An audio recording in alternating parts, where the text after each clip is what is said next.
کیونکہ آج کل ہمارا نوجوان اس بیماری میں بہت زیادہ مبتلا ہے، کیونکہ حضرت علقمہ رضی اللہ عنہ بہت بڑے صحابی ہیں، لیکن وہ اپنی بیوی کو اپنی ماں پر ترجیح دیتے تھے، یعنی کہ اپنی بیوی کی بات زیادہ مانتے تھے اور آپ کی بات نہیں مانتے تھے اپنی ماں کی۔ حضرت علقمہ کی موت کا وقت قریب آ جاتا ہے، صحابہ کرام کی کوششوں کے باوجود علقمہ کی زبان پر کلمہ جاری نہیں ہوتا۔ اللہ کے نبی صلی اللہ علیہ وسلم کو بلایا جاتا ہے، اللہ کے نبی صلی اللہ علیہ وسلم نے کہا کہ ان سے معلوم کرو کہ ان کی ماں زندہ ہے، کہا کہ جی ہاں ان کی ماں زندہ ہے۔ ان کی ماں کو بلایا گیا تو ان سے معلوم کیا گیا کہ علقمہ کے تمہارے تعلق کیسے ہیں۔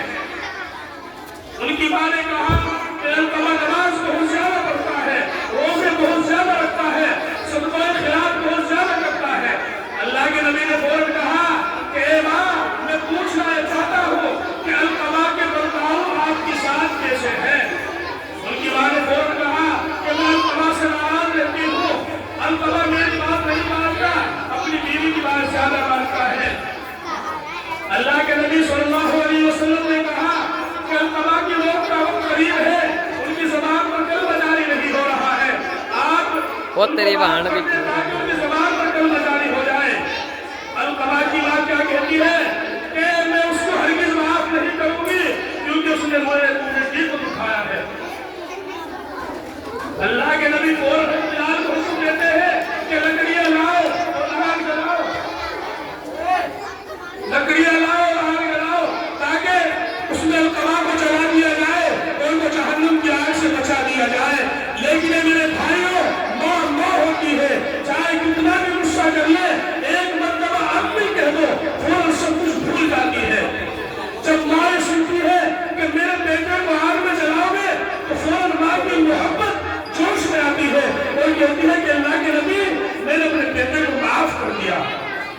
جیسے ہی بیٹے کو معاف کیا فوراً زبان پر کلمہ جاری ہو گیا اور اللہ کے نبی نے مدینے کے قبرستان میں کھڑے ہو کر کہا کہ انصار و مہاجرین، اگر تم میں سے کوئی اپنی بیوی کو ماں پر ترجیح دے گا، نہ اس کا حج قبول ہے، نہ اس کا روزہ قبول ہے، نہ اس کی نماز قبول ہے، نہ اس کا زکوٰۃ قبول ہے، اس کی کوئی عبادت قابل قبول نہیں ہے۔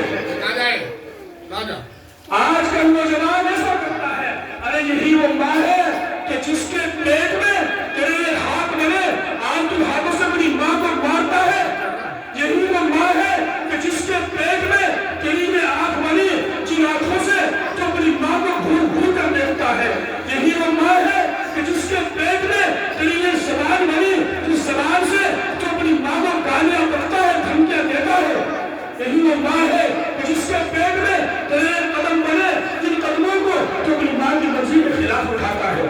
اسی لیے میری تمام نوجوان سے درخواست ہے کہ ماں باپ کے حق کو اپنی ذمہ داری سمجھے، کیونکہ ماں باپ ایک ایسی چیز ہے دنیا کی ہر چیز دوبارہ مل جائے گی، لیکن اگر ماں باپ دنیا سے چلے گئے تو دوبارہ واپس آنے والے نہیں ہیں۔